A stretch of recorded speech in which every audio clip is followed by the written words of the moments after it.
It's the Unbalanced Podcast. Unbalanced, unbalanced, unbalanced, unbalanced, unbalanced, unbalanced, unbalanced. It's the Unbalanced Podcast. Let me just get First and foremost, I have to say, so they come off anyway. yeah. All right. Jeez, sweet YD. Yeah. All right. Today is a special one for me. For me, individually, as a musician, growing up, I've been inspired by a lot of people, and this gentleman, is it to my left? Yeah. Do you know left or right? No, dyslexic and all that. To get it straight. Sometimes you can get it wrong. Yeah, but I get it wrong. But it's to my left anyway. Yeah. Did you go to primary school? No, I didn't. But that's. I met your mum in secondary. What I was saying to you. Let's get back to the conversation anyway. Yeah. You know, I touched the nerve, innit? When you bring it down, I definitely touched the nerve. No, it wasn't. The mum's just. I'm here with somebody who's inspired me in the game. Obviously, it was set levels, yeah, and you have to be ready for this because it does go crazy sometimes. Wait, did the man go to mum's just like that? Just straight. Like, don't segue, you know. Don't play with me. I'm going straight for your mum's throat. You know, like I'm on it. Like I'm on it. You know what? Yo, Maxwell. Like the last time I met his mum, she was. You know how I met his mum? In a rave, and your tune was playing, you know. Yeah, and I said to her, "Don't make me get serious." She said to me, "I want you to." She said, "Steeler, I want you to get serious on me." Wow. And that's what happened. Man, so let's just done here with the mum thing because it's gonna go after that. I'm gonna kill it off. I'm the boss. From when he's joining the mums, yeah, it says a lot about you. Because he's never drawn for mums before, so he must be having. This must be a special moment for him. Okay, it's probably rock hard right now. No. You know what I'm saying? No. And actually, you know what? He can draw for any. Let's go. Don't worry. Don't let him get to you. Bro. Keep going. Let's be honest. And put it out there. Respect to his mum if she is watching it. It's not like that. We just. I'm gonna slap you in the face. Please, she can. She's gonna do. She's a friend. Do you know what it is? She used to spank me a lot, and I spanked her back. It's alright. We had them moments, but you was asleep them times then. So anyway, now let's get back to the. Let's get back to the.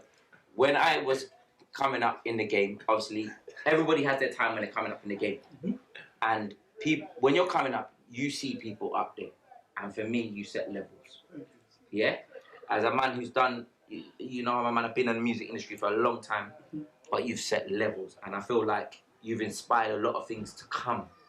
Not necessarily do people see Chipmunk and understand the journeys of how Chipmunk was created, but I feel like it could never have created without someone like yourself in this game. So I'm going to pay homage to that straight away. Oh, appreciate that. Yeah?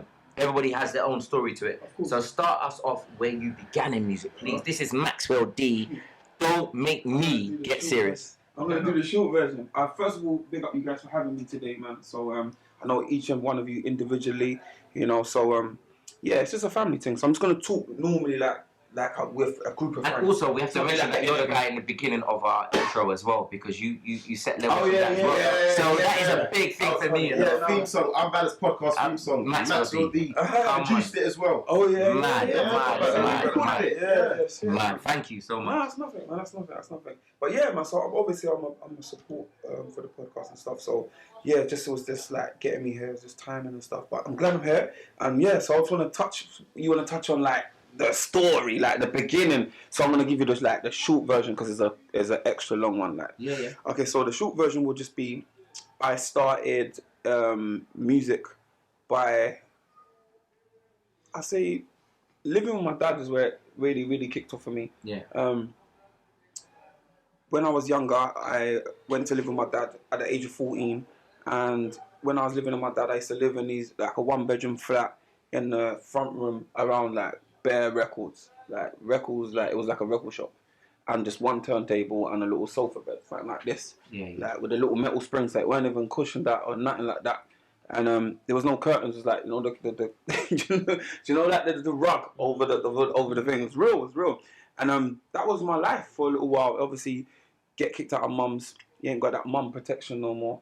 You're not, you know, dad he's a DJ. He's a very well-known DJ at that. You know what I mean? So my life was just growing up with records. Was it to be a DJ? It wasn't to be a DJ, but I think that time in the 90s was like sound system culture. Yeah, I wanted to have my own sound system. Parties. Yeah, so me and my stepbrothers and the friends on North Peckham Estate, we would set up a little sound system. Obviously, I had records. I went to school, secondary school, Archbishop Tennyson's in South London, like not far from you. And literally, it was just records. Dad used to take me to Carnival, take me to WNK, take me to Kiss FM Radio. I used to have all the sound tapes, the stage shows, the Stings, the Sunfest. So like that whole culture I grew up on.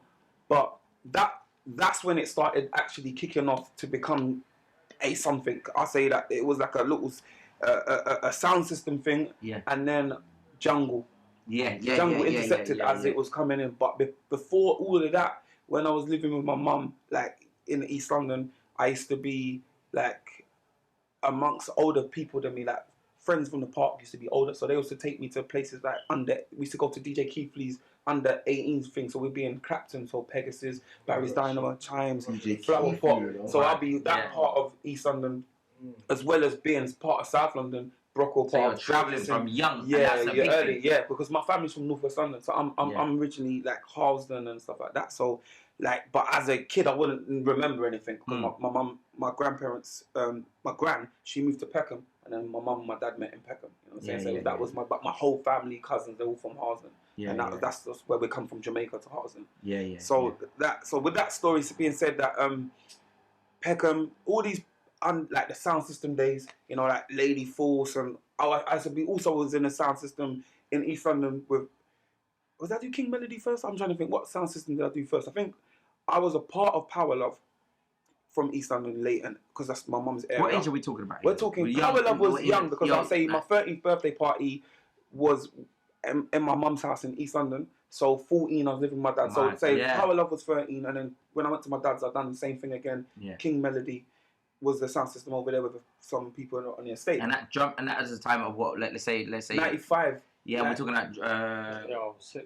but He's like, I'm 6. It's all right. That was the time of let's say is it drum and bass and jungle straight. Jungle. First time for me was this music that was kicking in. It was like big, bad and heavy. There was them tunes, and then them tunes like ooh, which was serious. Let's try that. Yeah, so going to Carnival with my dad and like walking around, you know, they'd be playing tunes like, you know, OBB, yeah, you know me. I remember singing along to that as going through the floats and that, and then you'll get past the jungle list thing, and then it'll be like, you know, in Top Cat, like, you know what I mean? Classic. Is it you? And everyone be like, I'll be like, okay. So I used to see that as a young little kid and be like, all right. And then obviously radio, Cool FM. It was like the biggest underground station. You couldn't, like, anyone that was on the. I think the school kind of helped you to get with what's going on in the streets. Like young little boy growing up, going to schools from East London to South London, and then being in South London, my dad is like, you know, living with a man. It's a whole different ball game because be like, right, like he didn't even give me pocket money. I just go. I just have change just to be on the side. Like school uniform, raggo, tie will be whatever. Yeah. Like I'm dressing myself, where mum would be like, wait, your tie, is your thing, your shirt. It was just like straight to your own devices. Yeah. He'll be out, obviously played out the night before, caved out. £30 and change will just be on the side. So you go into school with £30 in your pocket, and coins. Yeah, so it was like going to school, listening to about the culture. So I was always like inquisitive, always, you know, just rebel, innit? Like when I say rebel, just more going through my own childhood trauma that was creeping into a young teenager. Yeah, you was quite ahead already. Yeah, I've seen way too much too early. So hearing the street things and drum and bass and following the music and also being a part of the music culture with my dad and stuff like that on a reggae thing. So when you hear reggae on the drum and bass, it's still related to me. It's oh yeah, that's sample. They sampled that person. They sampled this reggae DJ. And so it was always a follow. And then obviously the rave culture.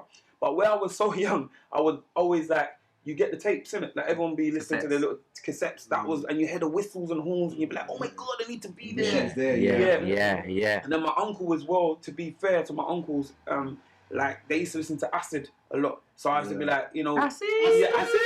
So he'll be like, they come back from a night. Oh yeah, these kids. This is why I never took any hard drugs, because I used to hear these trip stories and these stories. And I'm like, right, that's not for me. That's my basis. Man coming in sweating and all his brethren come in the room like, fucking hell, Dean, and pick me up like, yo, like he'll be like, man, what's wrong with this guy? And then like, you know what I mean? They'll be doing their little things. I have a little family members that have been like drug addicts in my family members, so I've seen drugs that play out. You know what I mean? So I was like, okay, cool. But growing up, you know, with my dad and the music culture, I'm just trying to consolidate everything together.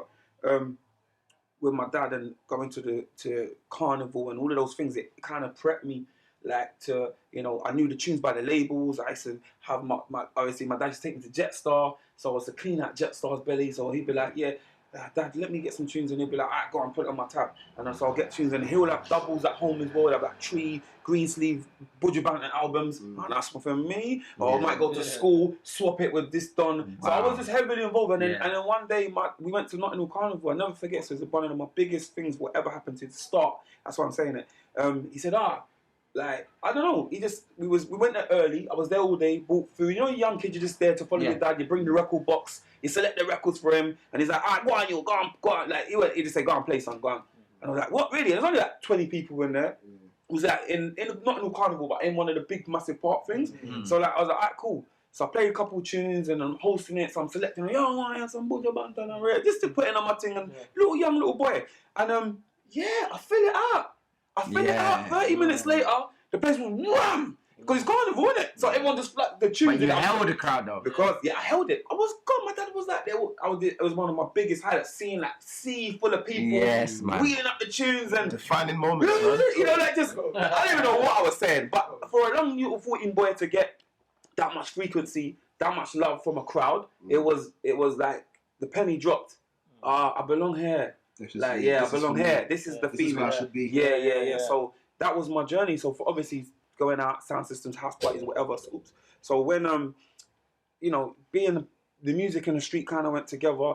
So always up to mischievous, always doing bad stuff and not holding it down, and you know, didn't even stay at my dad's that long. Me and my dad clashed a lot.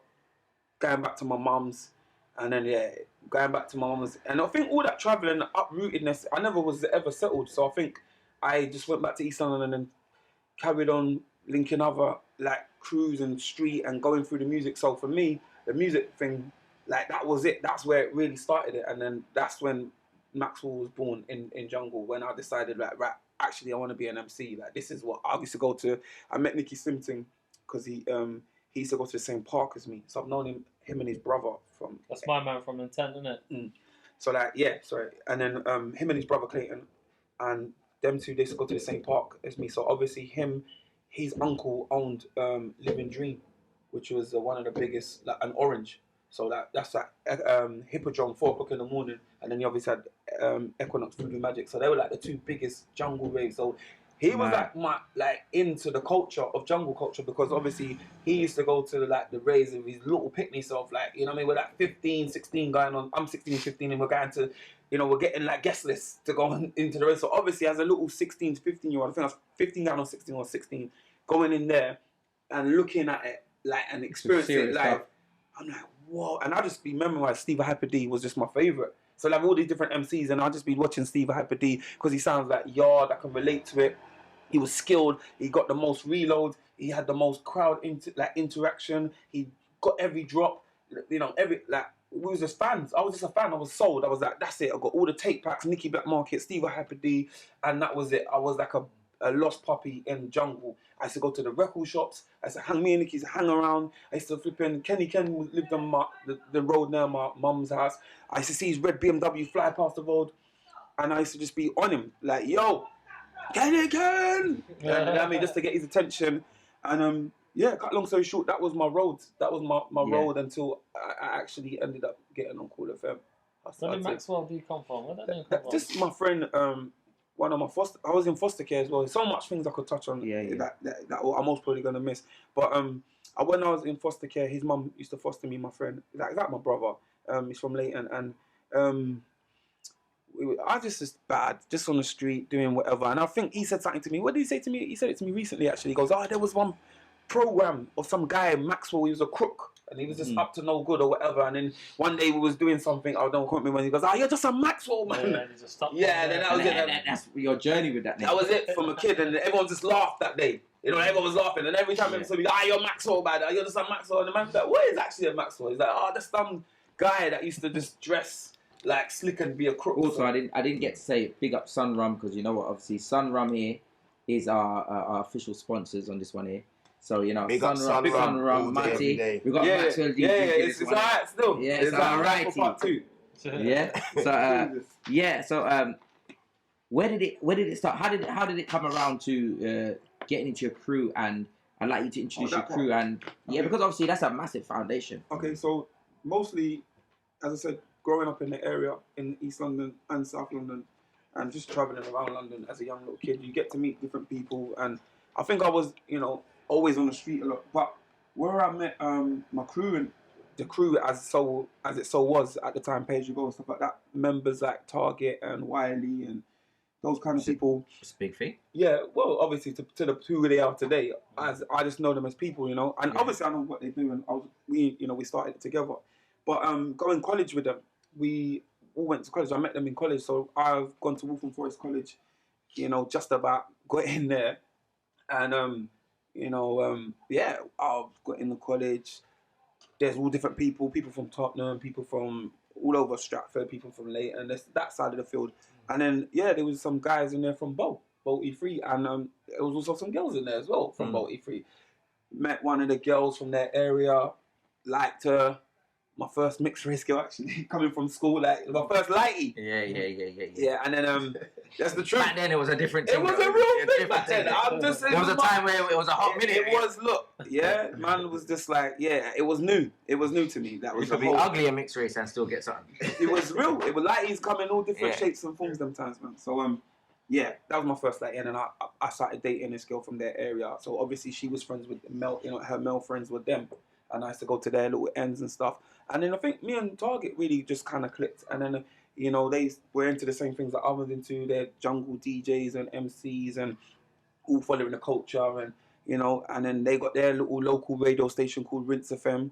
And that's where they go or whatever. But then also, when I was living in my hostel now, after being in foster care and that, I used to live in Leytonstone. There was a record shop around the corner, and the guy that was in the record shop was called Casper, DJ Casper, and he was on Rinse FM, and he's the one that kind of like got me on the station. But at the same time, I met Wiley and them at college as well, so I kind of had those. Had the link already. Yeah, and they all they knew I could like MC and act to jungle, and they knew I was good and stuff like that. I think I had a lot of street credibility through house parties and just doing my little thing. So when they college and they heard my name ringing, and when I went to Rinse and linked up with them, it just kind of went off. We just it just started all falling into place.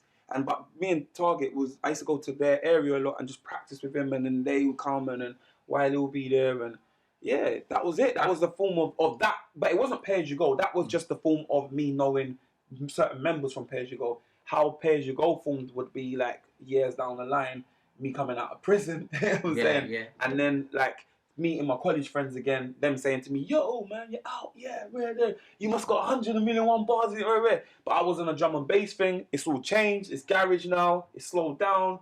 No one don't care about jungle like that. So who was leading? Because obviously a lot of people don't understand how it was working in garage. Like who was like setting waves and how was it working in garage? For me, garage was in prison. I wrote 1,100,000 jungle bars. I was not interested in anything else. I didn't really. When I come out now, man, they're like, all that pattern stuff, bro. You're gonna have to let that go, kind of thing. I'm like, what do you mean? I spent bare mosquito and that. Everyone was on click suits and all that. It was just like everyone was just like dressed down, kind of thing. It was that part of like no one went going jungle. Everyone wanted to be posh and you know what I mean, champagne, and it was just a different affair. I went to Rex. And I went to a garage rave when I first just come out, you want to go to the, what's going on, guys? And I'm going to the thing, and they're playing garage in it. And I was like, this is boring, man. And I was like, it just was different. It was like, it was multicultural. It wasn't like bare goon bags, like getting in there. It was more like, lots of posh people, lots of different people. So I was like, okay. And the tunes that they're playing, and I don't really feel it, but one tune they dropped, it was Sugar Daddy, yo. Dum, dum, dum, dum, dum. I was like, okay. Okay. Okay.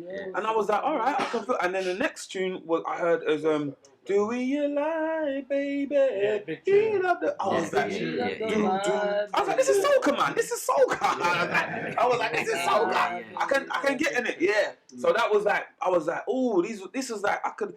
And then the tape pack started coming out from, you know what I mean? Yeah. So I'm hearing D-E-Z, E-Z now. So I was like, holy, the tape's reloading and then it go off and you hear the horns and all that. So obviously I'm getting my skin to the raise. Where's the raise? Yeah. But at the same time, parallel to that, I'm still on the street. I'm shotting now. I'm grown. I want to do music.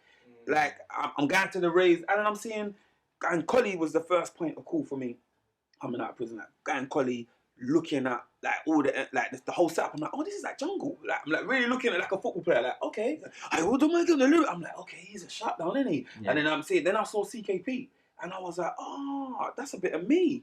That's like my kind of style. Where I can come in, where I can fit in. That's what. So then I started hearing tunes like that. Then Richie Dan songs, and like just all of that, the yard side of garage, and like the Jamaican influence of garage. And I was like, okay. So then I started linking up with Wiley, and I'm not going back to radio. And then I remember I was way too fast. I was still skipping, like doing my lyrics, but I was fast. I had to slow myself down. And I'll never forget, there was I think it was Double O and Slim Thing. They were putting on a rave, or I think it was a Donny Brasco. They done some little MC competition, and there was like some MC clash thing. And they was like, yeah, Max, we put you forward for this clash thing. And I was like, I ain't got no garage lyrics, bro. Like, I ain't got none. I'm just, I'm still trying to figure the thing out. They're like, oh, the date's gonna be at rah rah rah. I was like, I just come out as well, man. So I was like, I kind of got thrown in the deep water. But as I do, I went into my bedroom and I just started penning lyrics to garage tunes. I was going, my friend had these little decks and some tunes around the corner. So we used to play like, what's that Lockdown Label, or it was all these little tunes that I used to hear, that instrumentals used to ride. Obviously, you want to smoke the reefer? Doom, doom, doom. All those, that kind of vibe. And I was writing lyrics to it. And then the clash never happened. So that was that prompted me to have about, I don't know, I had about 10 lyrics. I was going to go there and squeeze 10 lyrics and just fight if it didn't work out, you know? It didn't work out, but like, and then after that, it didn't happen. I just had these lyrics and I kept on writing more and then going radio, squeezing them on radio, and then come out. And then it was like, Wiley and them was like saying to me, like, it was just, let's just do a little group called Ladies Hit Squad. And then I said, yeah, because I was like on the gal thing. I'm like, yeah, man, for the gal them. Ladies Hit Squad it is. So it was me, Wiley, and Target. It was Target and Wiley was just the DJs, and I was the host. So you'd be hosting and like, you know, it was them times like, you're locked into 91.8, you know, rinse of me. Like, it wasn't like raw. It was just like trying to emulate the But you're a new generation actually taking over, because those CKP, they were the hitmen. They were the big boys. They were the hitmen. That's what we were trying to get on the same lineup. That's like, but to be honest, Ladies Hit Squad days, it was just like, all we used to think about is how the hell are we gonna get an exposure. Like we just all wanted to just have that. And I'll never forget, we went to Exposure one time, and in Coliseum, and they played Wiley's tune, Nicole Grooves, for the first time. Like, Mama told me, like, boys. And I'll never forget, and I was like, and Wiley was like, yeah, I made this. And I was like, this is your song? And he was like, yeah. And I was like, raw. I didn't know about production them times. Them man had floppy disk and all them little CD-ROM things. I didn't know what was going on there. I was just some little MC. Yeah. And I was like, and then the beat coming, doom, doom, doom, doom, doom. And then they got reloaded, and I'm like rubbing his head like, yo, you're big at it. You're big at it. That was the first time I saw that. And then that just kind of made the dream more alive, you get me? Made it like more believable, like, oh. And then we see everybody, and then I just keep going radio and just be the hood. Just wanted to be this guy known around the frequency that I was on, and then I was getting better, and then obviously we had rivals. Like Pay As You Go was the rival. Like it was Major Ace, God's Gift. No, God's Gift didn't join. It was just Major Ace and Plague. They weren't rivals. That the people that I knew, but they were just on the same station and they were doing the same thing as us. But we were for the girls, and they were just kind of batting. And I was listening to them. I was like, oh shit, they're kind of good. And then as I'm coming out, all this is unfolding in a couple of years, you know. Like, and then I'm like going out to these little shows, and I'm seeing Heartless Crew. I'm like, okay, this is done. I'm listening to Bushkin. I'm like, yeah, this is my kind of vibe. And then Mo, he was like, yo, I know you from Jungle, like Maxwell D in it. So me and the kind of vibe. And I see them, I'd be like, I could do this. Like, no disrespect to Hearts, but I was like, I could do this. And see Bushkin, I see him shutting, they were shutting it down. I was like, yeah, this is my kind of vibe. I was like, right, these are like a sound system. And then, yeah, the crew thing for me, I remember Wiley said to me, come to the studio. I got this tune I want to jump on. I was like, cool, went to the studio. He loaded up the sounds and he played it. And then he was like, yeah, I'm going to get, like, he was like, gifted to put the hook in it. And I was like, cool. So and then he played the hook and I was like, oh, okay, this is sick. No. I was like, this is kind of sick, you know. So what do you want me to say? Just put one in your... He goes, I know the 16 bar I want you to put. Well, what do you mean? And he's like looking at me like, yeah, put that one in it. So I'm like, alright, cool. And he's like, yeah, man, I wrote a verse. I said, you wrote it? He's like, yeah, I got 16. And then the Major Ace was like, yeah, cool, I'll start it. And then I remember... Major Ace was from Pay As You Go. God's Gift at the time joined Pay As You Go. He was from Pay As You Go, and only me and Wiley from Ladies Hit Squad, and he produced the beat. So that tune, as it started rolling, at that time, there were other little things going on as well. They were like, I got on an agency called Vital Edge through this girl. it was Vicky and Nikki. So it was Vicky. Her name was, and through one of my friends from Peckham, he just said to me, I know this lady, she's got an agency, got in an agency. And as I got in that agency, she thought I was a good MC. She said to me, look, I'll get you some bookings. She sent me to France. My first booking was Club Coliseum. That's when I left the streets alone. You know, like I've got my you can make money now. £100 booking. I'm so proud to say. I can make money. Like, you know what I mean? And that was it. I was like, right, I gave the man my phone. I was like, that's it. I don't want to party this world no more. Like, this is what I want to do. I got paid, man. I got paid. Like, in the bedroom writing for free. Now someone's giving you know what I mean? Talent can make you money now. So it was Club Coliseum first booking, and then she sent me to France for my next booking. And when I went to France, I met this producer named T-Bone, and then with him, he had a label called Solid City. His partners was with Ricky, who had the radio station called Ice FM in West London, and then his partner was Tony McMahon, who had Exposure.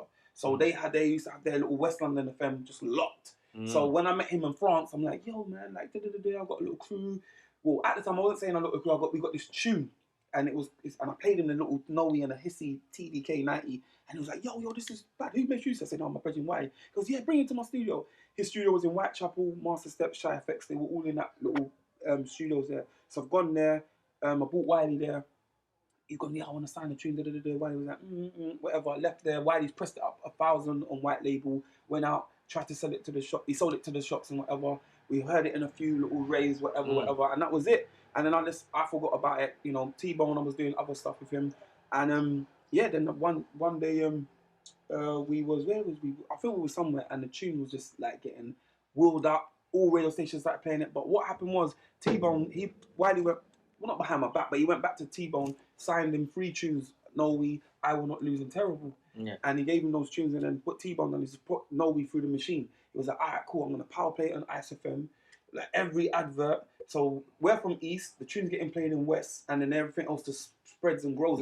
From there, then Sarah from Central Distribution, she distributed it. So everyone wanted Gary's tunes, hot at the press. Yeah. So up north and everything, you know, obviously we're getting this little radio, we're getting about in amongst our little M25, and then we're getting around like through the vinyl and stuff like that as well. And that was it. That was Noe. And as that was happening, we decided that we become pay as you go. We just thought like, like we're both on the station together. We got this tune floating. Let's just become pay as you go. So I remember having a little meeting, and then we became pay as you go, and that's how pay as you go. So that's the foundation right there, man. Yeah, it's like a history lesson. Yeah. What is you and Wiley's relationship like now? Are you the core? Or? Yeah, I mean, like, there's no love lost between us. I mean, I spoke to him the other day, to be fair. Like, we was just talking a bit about the Stormzy and Chip thing. Is he still locked off social media? Like, yeah, he's shadow banned off. It's called shadow, but I don't really like to talk on someone else's situation. Not we're gonna get Wiley on to talk about his thing. He is shadow banned a little bit, but I had a deep conversation with him about life and what's going on of recent. So I have actually checked him. But if you ask me this question as a person, about a couple months ago, I might not been able to tell you, but I've kind of got a re-update with him and that, because he's doing this like Wiley recordings thing on his live and that. So he asked me to come down to that as well. But I mean, big up to Wiley. Yeah, big him up to Wiley, man. You know what I mean? With Will, he had his journey. Like he took his journey, whatever that was for him, and it got him to where he, you know, to become how he become the Godfather of grime, etc., etc. So it was in the group. No, everyone will tell you, it was all about me. Not in an egotistical way. It's because I had even though Noe was the little underground tune, Serious was the actual tune that crossed over commercially. To take things to the next level. So when I got Serious, it was a whole different ball game for me. I was doing interviews on T4. You know, I weren't really, it was like T4, BBC. It was like a whole different ball game. I was on that agency, I was getting like, and then when the tune blew up for me, I was in Iron Upper. So like, my first time to Iron Upper as a pay as you go as a group, we got booked by Trevisan City. We were out there. It's a madness. It's a holiday islands, like girls floating around. It's not my car.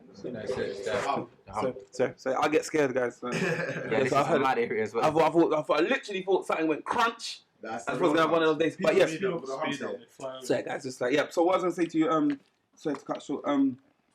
You're talking about Iron Upper. Iron Upper, Sun City, first rave in Iron Upper. Then we was going to the bars. I remember coming out the day we got ready, come out, you know, we're going to the little, the strip, and it's getting like late evening, we've gone to the first bar, gone in there, just jamming, saw one DJ that we know, whatever, and then Tutu is there getting a little drink and that, and then my tunes comes on, plays it, wheels it up, all target, Wiley, they're rubbing my head now, like, it's you. Then we went to another bar, then they played it again, they went to another bar, they played it.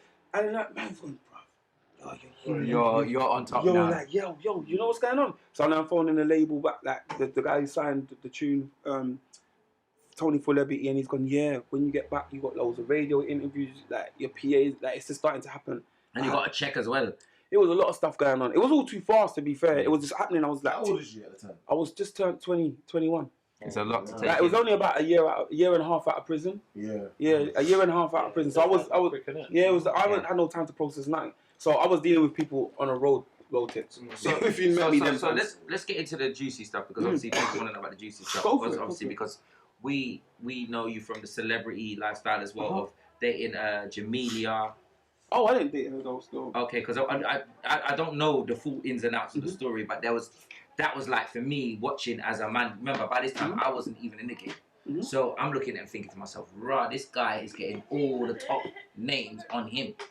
Yeah, I need to know who this guy is." You know what I'm saying to you? I think with that situation, it's just being like young, uneducated about the music industry. I understand that. And just like, being vulnerable to the media. You know what I mean? Being vulnerable where that was just like, I didn't realize I was at the top of my game. I didn't realize that these people will come and try to drag you down, or drag her down. Yeah. You know what I mean? And just play the two people off each other and stuff like that. So I didn't have much I wasn't educated about to what protect yourself. Yeah, I was just this young wild youth that was just on it. So when they come at the time, I've said it so many times, it was like, yo, yeah, like it was a normal interview, just like getting interviewed. And when they dropped what they dropped, and it was like, yo, we get paid for this stuff. Like we'll give you, 10. I was like, what? Just to say I said what's up with? Oh, hell yeah. So, but we're not thinking of the consequences, not thinking how it makes me look. I'm not thinking of nothing. Also, just when you're young, an impulse we don't have the responsibilities of the things that we have now. So those things meant something at that point of our lives, I guess, but not necessarily now. So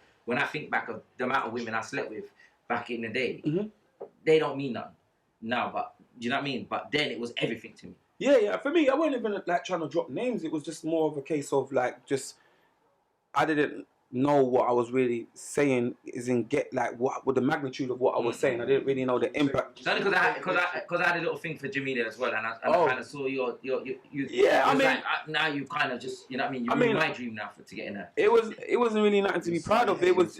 Oh, was it? It wasn't nothing to be like bigger up as well. Bigger up as well. Jamelia, iconic artist. Huh? You say you were baited into that situation.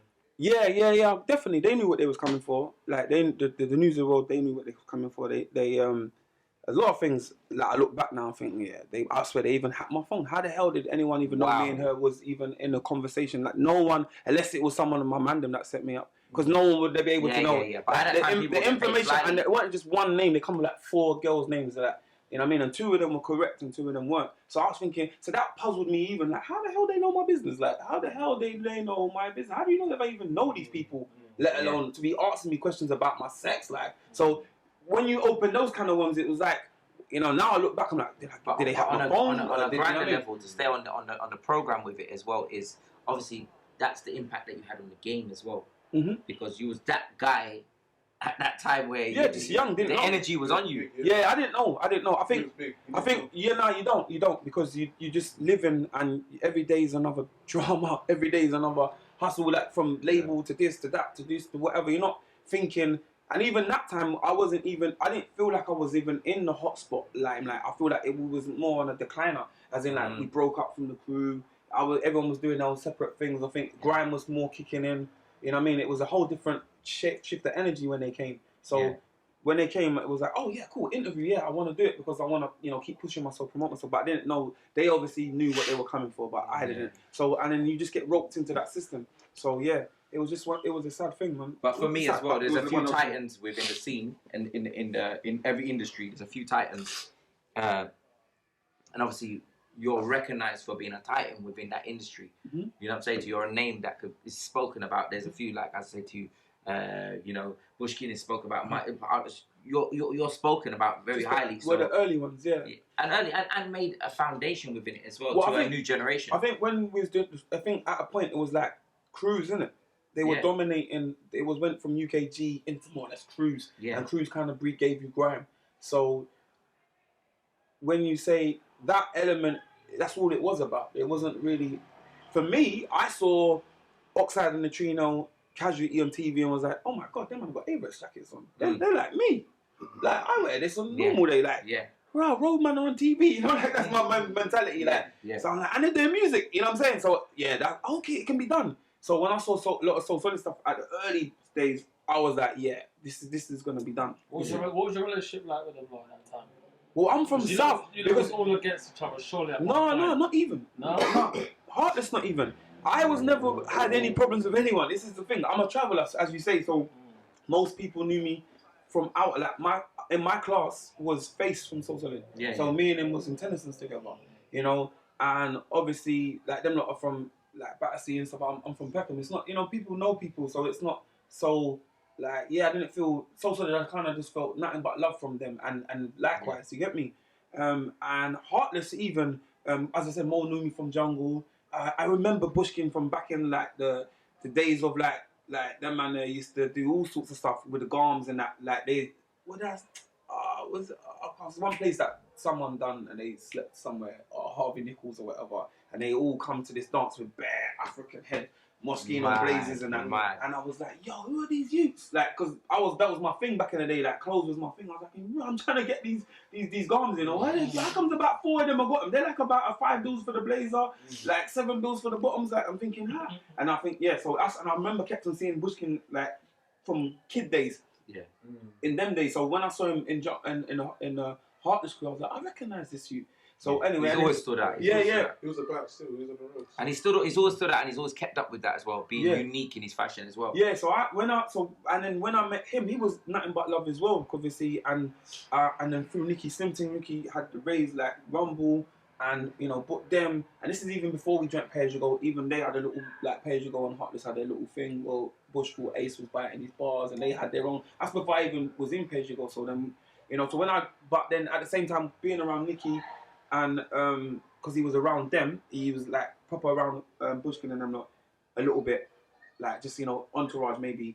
And I remember my tune Serious. Fonty was one of the first people to play it. Like, you know what I mean? So I went to a couple of raves with them. So there was love from me and love from them. So we was cool before I even. I think when I joined Pay As You Go, that I kind of got stained with the versus energy because him and Ace. And I'm a low person, so when I joined. If we're rolling, we're rolling. Everybody else is kind of going to be ops. But they was never ops to me. But they're just not in this circle. We're together today. Yeah, so and then my man, like, and then you two don't really kind of got eye to eye. But I make my bread over here kind of thing. And like, you know what I mean? But love, you know. But, you know, we're still going to be competition now because, like, oh shit, people are comparing us now. Like, have you heard this new crew, Pay As You Go? Like, yeah, they got like all these. And then we're getting that talk and...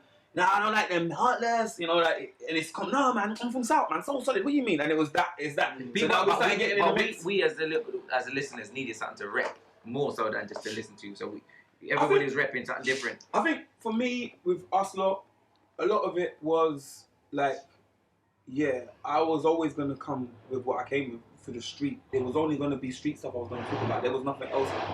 Like, for me, the party vibes that a lot of the garage MCs were doing at the time, I mean, it was cool and that, but I don't know, man. I think spending that time in prison, like writing all those, you know, prison lyrics, and I was always, one thing about me as an artist, I was always say like I write about life, you know, girl tunes, bad man tunes, and then the party tunes. So watching it as an MC, I'll always have real life reality lyrics, you know, like, and more on what I see lyrics. So all the things that was coming up at the time, like Serious and I'm From a Place and Party and all these little hooks that were dropping in the thing, they were just like me being me. Like, yeah, I'm street, I'm still hard kind of thing. Yeah. As in, as a person, I didn't have the transition as I was just growing. You know what I mean? But I was still a street guy in an MC outfit, basically, is what I'm trying to say. So. Yeah, that was it. And then I think did you secretly want to be in any other crews? Secretly, because look, I'm a South guy. I'm a fan. Me and Harvey said this. We're the best. Me and Harvey had this conversation so many times. Like, you should have been in Soul Solid, man. You're from South. And I reckon, I don't know. I don't think my style would have sat in Soul Solid because I don't think there was much that kind of. I think it would have added. It would have been different. I think Mega Man would have made me a rich man though. I think it's like Mega, you couldn't play with like. No one was rhyming like you. Huh? yeah. No one was rhyming like you. So Nah, it would have been. Yeah, I would have definitely added. I would have definitely. But I think I don't know. Mega Mouse would have known. Mega would have known what to do with me. I think he would have known put him in this I would say is without the competition, there's no excitement. You know what I'm saying to you? I don't think it was. I think it was just more like taste. Yeah, you know who you choose and the who you Heartless, repping. they come different. I think the reason why we blew up is because we was different. There wasn't another clone Heartless. There wasn't another 30 MC like so solid. It was just like 9, and all of us were different. Like we were like X-Men. Like, you know, Ace would be like Wolverine. Wiley might be the thing. We all had our own special power. So when we all come on the mic together, it was like we was all clashing each other. It was like, oh my god, like, you know what I mean? And that's how we was competitive amongst each other. Was friends, but I'll be coming to radio and I'll be like, yo, take out my paper and I have all my lyric headings. And man, I'm like, bro, like you're really trying to be organized. I'm like, hell yeah, bro. I'm making sure my bars are sitting. These tape pack. Like I was switched on. Listeners are gonna be listening. I need to make sure I know the songs by. I know when the intro's coming in. I know the drop thing. I know what hook I'm gonna draw for. I know what verses to go with it. And then them lot were like, this is why you just never run out of lyrics because I'd never want to repeat myself. Yeah. And so that was my mission. And then that's when you start getting popular and people that start respecting you as an MC. Yeah. Mad. Take us to the clash between you lot and Heartless. What was the situation? Because as a listener, so many times I've explained this. It's so funny. But as a listener, because this happened when I was in Africa, I might have been year 10. So what was this, 99? 98? No. 2000? 2000 it was 2000. I can't remember. I was in secondary school when this happened. 2003? Oh, was it? Maybe, or 2002. I can't remember. One of the two. What was it? Because I remember Bushkin calling the promoter. Like, promoter. Yeah, there was a lot. Like, what was the situation? It's you know what it is? It was nothing to do with me exactly. As I said, me and Bush, we've spoken about it so many times. It was just a case of Ace was, I think, there was a clash beforehand, and we didn't go to the clash. Heartless didn't go to the clash. That got misconstrued in some way. Our agency told us that they're going to be at the booking, what we went to. But no. Gift, Wiley were already booked, and another DJ was already booked. Me and Ace were coming from another booking. Our agent said, them not are out of booking, and Heartless coming after them. So he was like, I wonder if it's like a setup thing, or like let's go and like kind of defend them, not defend them to clash, but let's just go and represent. Yeah. We've gone there. They've done their set. They're at the end of their set. I've come on for about 10 minutes or so, drop a couple bars. Ace come on, drop a couple bars. But obviously it's the end of them not set. Then Heartless have come now, so them not have come. I don't know. It was never not energy, but I think with us lot, everybody was switched on. Whoever was coming on after everyone, because our focus was to do good and to make sure we shut that rate down. So maybe not that they were coming with any negative energy, but I think they were just like really to thing. And I think Ace was like saying, next crew, where you at, or whatever he was saying on the other mic or whatever. And then he was saying whatever, and I think Bushkin was picking up on his negative vibe. So, but I was done, so I gave Bushkin the mic like, yo, do your thing, fam, like kind of like quickly, like I don't know if I done it too quick or how I done it. But I gave him the mic, and then he just come on and he just said what he said, and so man was just shocked. I was shocked. I was like, yo, fam, I never gave you the mic for that kind of thing. And then it just started, and then obviously, so I was just like, nope, sorry, can't hear it. Nope, sorry, nope, can't. Sorry, Bush, I know you're my friend and that, but nope, I have to defend because now you put us on like outside. It's a platform now. Yeah, now it's like we got to defend, and then no one really saying nothing. Like on my boys, everyone kind of quietened up. Ace said a couple of things. Wiley had nothing to say. Like no one had nothing to say really. Gift was more like, no, why you come disrespect my lad? I don't tune for you. And like he was more on trying to talk. I was like, guys, we just got to do this. Like, and obviously I just said, fuck it, let me just say what I've got to say. And then obviously they had the upper hand. The crowd wanted to see them. Like, and I say this, and I said this, and Bushkin said something else, but I say that there wasn't much people there. But Bush will claim that it was Ram, but I don't remember it being Ram. Yeah. Because it was in Destiny's, and that place is massive. Yeah. So I say the dance floor was full of like people, but it weren't squashy. It was very airy in there. You could walk around. Yeah. So I don't know how many people was that then. Yeah. They weren't, and they weren't. No one ever come to represent Pay As You Go. Like we come to listening see us. to it, listening to my thing, it sounded like you guys were in an arena. Yeah, it would, because it's You know like, what I mean? yeah, again, it's like that's the whole point. Like you can't see nothing. Like if people could, if it was filmed, oh God knows who will, who knows what the story would be. Like the narrative. So what we should really say is, anybody got the footage at home? It would have please popped up by just now. send it in, and It would have popped up by now. You never know, you know. Someone You never doing know. something out, you know. You never know. But it was. I don't think phones were really popping back then. Like, No, they weren't. They weren't. Catching no footage. Those pages back then, innit? It's a pages thing back but then. with Heartless Crew and that, like with I'm like big fans of them. Like so, it's like it's crazy because like I would always go to a dance and enjoy a rave where they're playing. You know what I mean? That's just me as a sound man. You know what I'm saying? Like, but us lot as MCs, that we couldn't be to be played with. Like we was ready. Like this whole grind thing is built off our energy.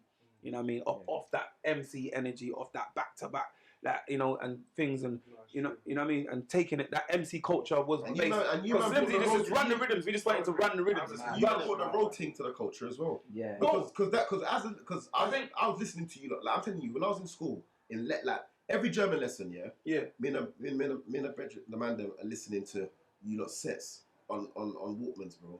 We weren't studying German. Yeah. Do you know what I'm saying? And I always remember saying, I like these guys because they're bringing the road thing. It's different. Because I didn't really like garage, you know. Yeah. I didn't really like garage. A lot of people used to stop me. You guys that made me like garage. A lot of people stopped me, used to say to me like, "Yo, man, like, yeah, man, you're hard. Like, nothing that you're saying that I can relate to." And I was like, okay, I can see what it is now. And I think even when we went Napa and I was with some Birmingham youths, like even her people, you know what I mean, like was around them, and they were like, yo, fam, like they were reciting my bars to me, like, but really touched by it though, like really touched by it, like you know what I mean, like when you was like I can't remember what lyric he was saying. I think it was like what was it? Was it something like New Talk on the streets? I was saying about RAT on a RAT times it by 2 equals RAP for real. Certain youths don't know the deal.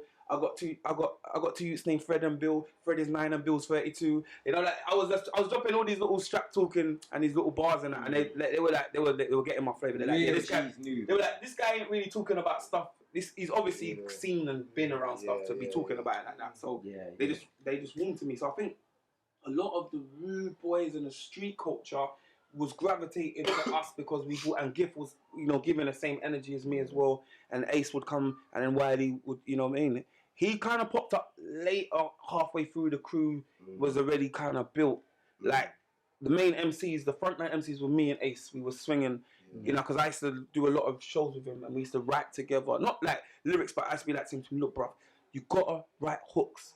Just lather the hooks down. They'll sing it back to you. Don't try to spin 128 bars in the rave. They're not going to remember that. They're not going to remember that. Just do the hooks, you get the reload, and that's how we go back to back. And then before you know it, we would just go and show down a whole hour set of just hooks. Couple verses here and there, and break it up. And then when it was all of us now, I'll just forget it. Because then we're going to play around with each other. So you drop your hook just known. And then I'll be there, like, we're just like, I got 5 more hooks to do. He's got about 5, 6 more. So before you know it, the tunes are getting mixed in with the shelling, and that's how we become popular. That was the formula. This is mad. It's mad because obviously you've taken me through a journey through like garage and all that, and grime, and it's just it's an evolution. Music's an evolution, obviously, and like for me, I have to say thank you for what you've done in the music scene. Thank you. Without you doing what you do, without So Solid doing what they do, without Harless doing what they've done, 100%. Like I could never exist because I don't feel like it would have been real from the underground. I feel like that about when I see like General Levy and Sweetie Harry. 100%. Like they were like my kind of elders, you know what I mean? Growing up into the UK culture and stuff like that, and the Steve Hyper D's and the Navigators and you know what I mean? All those vibes. Like everything's got an evolution. Yeah. So after, you know what I mean? So I get it. But obviously when we was just doing it, we was just doing it. And even to this day, we grown up as men and do other stuff and stuff like that. But it's just, it is what it is. You're the guy that sung that song. You'll always be the guy that done that rave. You'll always be that guy that, you know what I mean, was whatever, the Jamelias, whatever. You know, it's all a part of the history. It's just everything is just to be blessed to be alive. Like my friend Ace, he's not here. You know what I mean? He's like he's in the ground. You know what I mean? And I shared so many memories, so many raves, so many like moments with him, and he just doesn't exist. You know what I mean? Like, you know. So we're speaking him into existence right now. We're Sorry, when I say don't exist, I mean in the physical form. saying, You know what's funny about Major Ace? When I used to listen to him as a youth, I used to find him intimidating, man. And Just he was listening to his voice. and he was so I used to think to myself, this guy must be a bad man. No. Because his voice was just menacing. Nah, you know what I'm saying? I used to say to him, don't shout, man. And then until his voice just ended up, though. until it just stayed like that. And I was like, but he had a nice, soft, deep tone. It was a smooth one. If you heard him like early Magic days, his tone was nice and smooth. But then he just started growling. I think it was because the heightenedness of us lot. Because in the raves, it's like loud, innit? And then we just like had to have the presence. But you didn't really have to shout. You just had to tell the engineer to turn up the monitors. That's the truth. That's how you just got rid of that. I used to be like, I ain't shouting. Engineer, turn up the monitors, please. Turn up the monitors. That's all that. But I used to be like, just go mad. When he like, go into these bars and I'll be like, bruv, you're shouting, man. Last question from me before we miss it, yeah? If you had to make your own 5-a-side team, of a crew, 1 DJ and 4 MCs, but you can't pick your own crew. Okay, that's easy. Pay as you go. Yeah. Heartless. Pay as you go's my own crew though. You can use 1. Okay. But you can include yourself as well. Oh. So you need a DJ and 4 MCs. Alright, I'll say. That's hard. Alright, those crews, yeah? So who's your DJ? Funny. Go on. MC number 1. You can include yourself. Okay, me and Fonts, and from another crew, I say me, Fonts.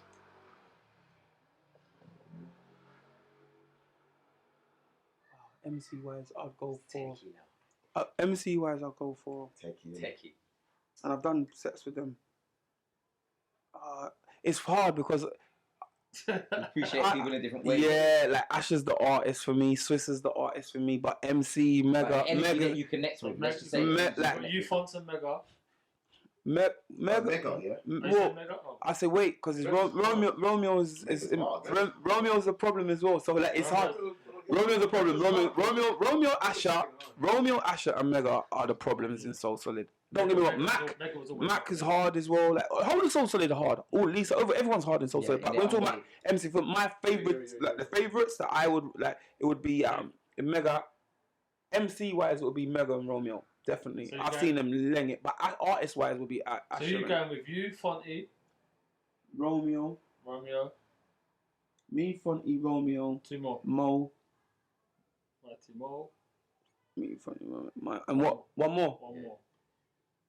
Can I take an MC from my crew? Of course you can. I just don't want you to pick your whole crew. Well, he has to be in there. No, not even. Really? Not as an MC. No. He's not my favourite MC. Like, he's an MC for grime. Yeah. And he's one of the best on. What are you talking about? Crew from that era? Crew, that era. No, he wouldn't make the cut. Not that he was hard and he was. I'll draw for Gift. Okay, so there's your 5%. Yeah, that could do. Will will be hot. He will still be a strong player, but in my side, I think passing the baton to Gift, me and Gift alone, and then what having Mo as well. Yeah, that's a problem. I'm going for the sing-along crew. Yeah. You know what I'm saying? I'm going for the sing-along. You kind of covering all areas. Mega Romeo. And Gift. If you need a light skinned singer, in the back, you know, I'm ready to do the kicking. What, with DJ Funny? It's a good. That's a good 5-a-side. That one, I don't think that crew would have been an all-star team. We should have actually done an all-star team. You should have done Actually, I would have said so. You know, the funny part of it was one night. I'll tell this joke because it was quite a funny joke. I went I met So Solid and I was with Pioneer that night. It was Creed's birthday party, and I remember saying to So Solid, you should put me in So Solid. And I turned to Romeo because I thought he understand my sarcasm. Yeah. And I said, you do know if I was in So Solid, you can't put yourself Romeo in it. And he just didn't get the sarcasm. You know, like, everybody got it, but he didn't get it. Maybe it's just it was a light skin thing. He was thinking there's only one light skin nigga red hair, basically. Like, we got two really, innit? Him and Harvey. Well, yeah. No, I mean, them lot are they're dons, man. They're dons. They're over dons. Like, I can't stop singing. I will never stop singing their praises. You know what I mean? Because it was nice. I remember Harvey like even knocked out one security man for us lot one time at Astoria. You know what I mean? Like, yeah, literally, we were like, they weren't let us in, and he was coming down, and they weren't letting no one. And he was like, and then he got into a madness and knocked him out, and we all went upstairs, and we just carried on with the set. Man. And then Harvey and So Solid embraced us. Even when we clashed Heartless Crew, they still embraced us. They come down to the studio. You don't want dubs. They So Solid have always embraced us. They even embraced like Mega Sign, the East Connection tune with Major Ace and Wiley production that we're ready. So I think we're so solid in Pay As You Go. We've always been cool. Like I think we should have done something as a collective. Yeah, I don't know. I think they've always gave us time and love, and we've always given them. Just called it, man. Should have done a all-star thing, man. There you go, mad. A concert or something. Look, what's next for Max, man? Sorry. It's mad because I've missed out the present. We've only talked about the past. That's the present of the. Before I wrap it up, okay, I'll quickly just touch on the present before I go. So basically, I've done loads of other stuff in my career. Mentoring, teaching, and workshops, prisons, like all sorts of stuff that have involved the community. So I kind of branched out into a different lane. Obviously, I produce as well. Don't forget, using a couple of films. Yeah, films as well. Obviously, I do songs in movies as well with my boy Ruwanga, who's now managed by Sal & Cole. That's the Weekend's manager, Doja Cat, and like he's blowing up over there. So like we're doing a lot of Hollywood stuff. We've got a lot of songs in movies over the years, and then also bringing it forth to this day. That's been doing really great for me. But my main thing, I decided in the pandemic, because obviously we didn't get to speak about the pandemic, but the pandemic kind of made me just want to go back to my roots. Decided to follow my family roots to Jamaica, to understand the story, the coming over here, what we've done for England, just the whole journey about it. And I decided that, like, obviously my whole Jamaican cultural influence has been on garage, it's been on jungle, it's been on whatever, but it's just never done its own body of roots itself, just been on its own bed of just what it is. And I decided to just go back to my roots and do a project called British Jamaican, and just to understand who I am as a person. I'm British, I'm Jamaican, and to just accept that and to fuse that into music, and to do a proper project, like, go to the actual place where we crossed over on the boat. So that was Tilbury Docks when we first landed, to dress up into the gear, the 1950s gear, to walk the same bridge that our ancestors walked across, to take pictures and put that into a project. And and just to let everybody know from here on, this is what I wanted to do for myself. And just, it works for me internationally. So I needed to kind of do that home. And I still feature on other stuff, but that's just like me now. Like, I've just grown into this, like, got married, like loads of things happen in my life that just changed. It's been a good journey, just my son's getting older, like life is different, man. The kids are killing each other out here, man's trying to make a difference. Man's trying to be something to remember by, not just like, the past, it was great times and everything, but what did I do afterwards? Like, can't do music forever. I love music. I still make music. I'm still thoroughly in it. I'm still doing shows.